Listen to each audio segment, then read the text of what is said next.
Spitfire's moving across the road. Here's all our stuff. We're going to move!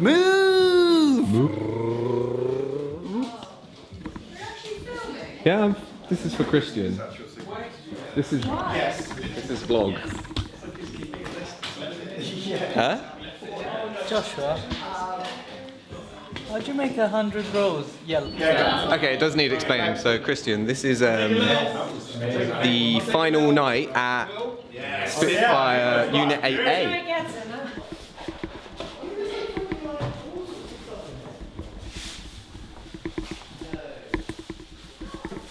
Doing an important job. What the hell? We can't throw this. Don't worry, Christian, I'm saving it. This is... Future 50. We're in this. Look at this guy. Do it right this time. Oh, the one thing's directing me. Which one? I can take this one. Interestingly, this is what it's like moving Spitfire. Oh, the mirror. Everything is. We need the big one. There's two more. Okay, I can carry Josh one. wasn't filming or carried at least one. I can carry one. Hold on.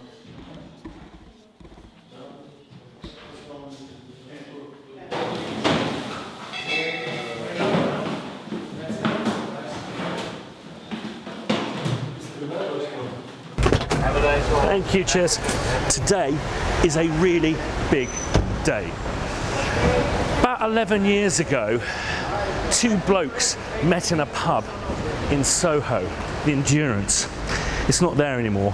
Those two blokes were Paul Thompson and myself, two composers struggling with small British budgets for small British productions. The problem was, the tools we were using were too grandiose, were too kind of epic. We needed smaller sounding tools to match the budgets that we were working with. So we sat down, had a pint and got pissed. And oh my God, Christmas decorations. And like many of these types of conversations that I'd had in pubs in Soho, it was a plan that I certainly had no intention of carrying out. You know, it's one of those mornings after you wake up, go, oh, jeepers, that was one beer too many. That was a good idea, if only I was rich enough or brave enough to carry it out. Thing was, I didn't really know Paul at this point. I didn't realise that he has this very unique character trait, and that is, once he decides to do something, it's like it's almost already done, and he doesn't hang about. So not only did I wake up with a massive hangover, I woke up with a concerned call from my accountant saying that there was some bloke called Paul who wanted £2,000 of my money as my half of some kind of orchestral experiment in the hall at Air Studios. The thing I do remember though is explicitly saying to Paul, the last thing we want to do is set up a fucking internet business. I mean, we're busy composers. We don't really have time for that kind of mucking around. So what we definitely agreed on is basically we're going to make these samples and then we're going to sell them to an exclusive group of some A-list and very rich friends of mine. And that's basically what we did for the next 2 years. We created 4 sample libraries, chamber strings, symphonics, brass and woodwinds, for about 30 A-list customers. I did some of the distribution onto DVD-ROMs and designed some of the packaging. And then we moved into what I refer to as our kind of Cineplex complex. Now up to this point, we'd made 4 libraries that were popular. No legatos, no round robins, but people didn't seem to mind because they were ostensibly using them as demo tools. And it wasn't until we moved into working on solo strings and particularly the percussion that this Cineplex complex came into play. And that was, our customers were all doing really well in their professions. They had the money to invest in their own samples, and the productions they were working on had budgets so that they could use live musicians. And suddenly when presenting them with a marimba or a timpani, there was this fear that you would be able to recognise that in the next screen along in the same Cineplex. So basically, Paul and I, having spent a huge amount of money on solo strings and percussion had to basically go commercial, which is something that we never wanted to do. Enter James Bellamy, a music editor that I'd worked with on my first studio picture, Chasing Liberty. He was just good at the internet, good at websites. So he stepped in to make our first website, which was designed by my brother Keaton Henson. And we approached a stationery packaging manufacturer about making us some boxes for this incredibly expensive percussion library that we were desperate to sell. How we got from there to here beggars belief, but it involves volcano, and basically this volcano went off in Iceland, which basically grounded all air traffic from Europe over to America, which meant that we couldn't send out these boxes of percussion. So we had to work out a different way of delivering, and this was just at the moment where people were kind of getting their heads around broadband and being able to kind of leave your computer on overnight whilst it downloaded stuff. So we employed this company called Continuata, and so started our kind of internet business. And things went well. The percussion library sold well, we got some lovely reviews, but things didn't really kick off until Paul and I were faced with a gargantuan tax bill. And the only way out of this was with a library called Blitzkrieg. And it wasn't until I spoke to a German friend of mine, I said, Blitzkrieg, good word? He went, Christian, bad word, bad, that we changed it to Albion. And that's when things really started ratcheting up for us. And this was kind of the point that Blake and Andy joined the team, Blake doing scripting, Andy helping us with the legatos. And then finally Stanley, with a team of two Tonmeister friends of his, also were working part-time, helping Paul chop samples, title samples, that kind of thing. And I guess the real turning point for us was actually the release of Albion 2. It had been kind of hotly anticipated. We'd got great reviews for Albion 1, it had sold very well. But Albion 2, the minute we pressed go on that, Paul and I got this sense that we were kind of onto something. It felt like there was a queue outside of the building of people waiting to buy into this next chapter of Albion. Problem was, Paul had moved to LA, I just moved to King's Cross. So basically we had to kind of broach this very difficult subject of basically asking Paul to bring his family back to England, because I think that we're at the precipice of a once-in-a-lifetime opportunity.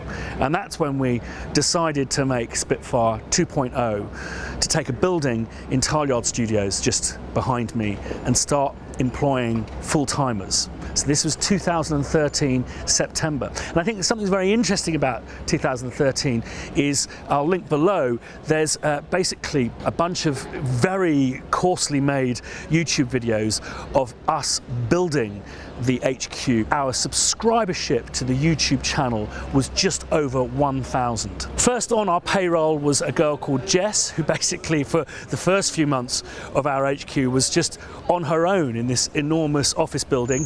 Paul moved back, we had our studios opposite each other, and that's when we just kind of dialed the whole thing up.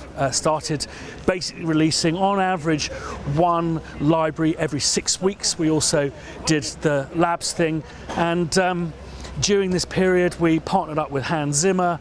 Incredible things happened. So when we moved into the HQ, Spitfire 1.0 to 2.0, how many products did we have, Paul? 14. 14 products, which wasn't bad going for the kind of tin pot operation that we were at the time. That's pretty good going, I think. Yeah. Excellent. So it's been 5 mental years in Tileyard, and we've now got, so we went from Jess to, we've got how many full-timers? I think it's between 55 and 60. That's just nuts. So yeah, it's growing over the next week, so. That's crazy. And how many products now? 70, exactly. Exactly 70 products. Exactly. And I think very telling is if you compare our subscribers from 2013, just over 1,000, we've just gone over 51,000 subscribers. So that'll give you an idea of how it really ratcheted up during these last 5 years.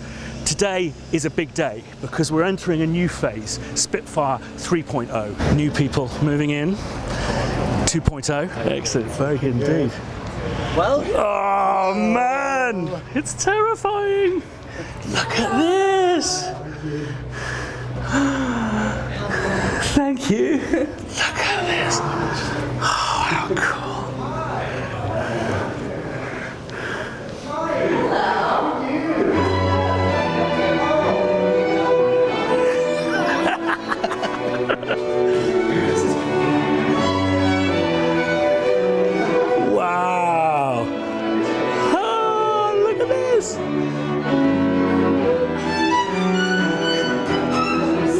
amazing.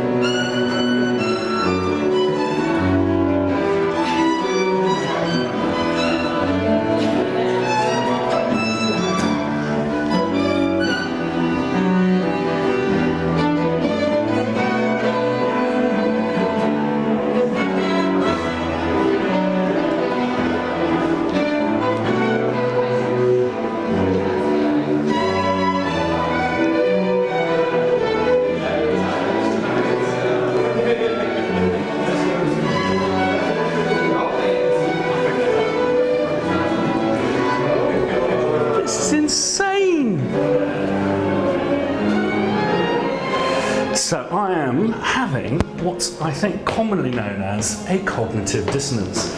It's not all completely finished. These walls need to be finished and stuff, but it is beyond any expectations I have. I'm probably not going to be able to get in here, am I? No. I wonder if my fold fob works. I doubt it will. It does. How clever. My lord.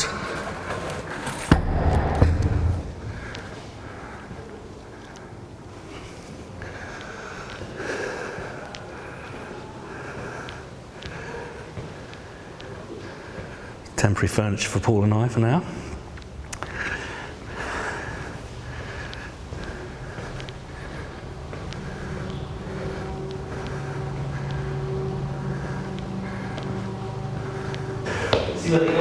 How's it looking? Looking amazing. This is nuts.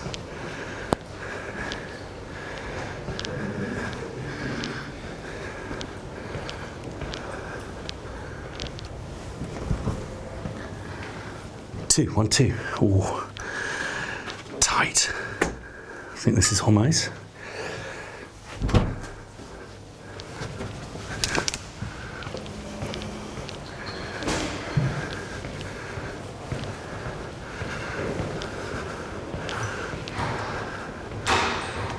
That's great. Hot in there.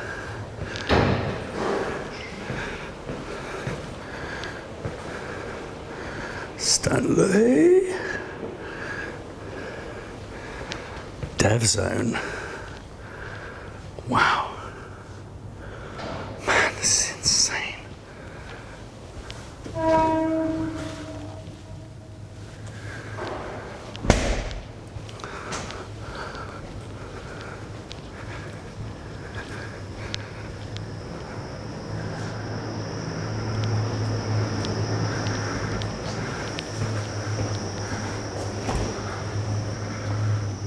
They're playing Gremlins. It's one of my favourite tunes. Gremlins.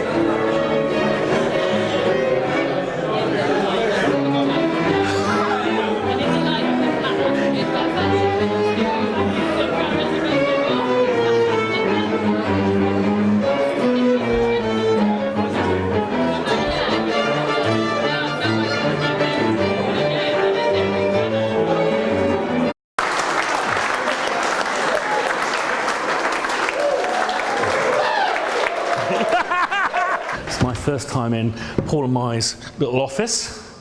Oh, that's cool. Basically, Albion Packaging, that guy, very early photographer. So, I've got a modular Monday to prepare. My first few hours work in the new Spitfire HQ, Spitfire 3.0. I've thanked the team considerably for their efforts, because we wouldn't be there without them. But really, we wouldn't be here at all if it wasn't for Spitfire audio customers, our labs users, and our journal readers. Thanks as always for your support. And if you like what we do, hit like, subscribe if you haven't done yet. It'd be great to show you how life evolves here in the new HQ. If you want to be notified the next time I put up a video, just hit that little bell icon.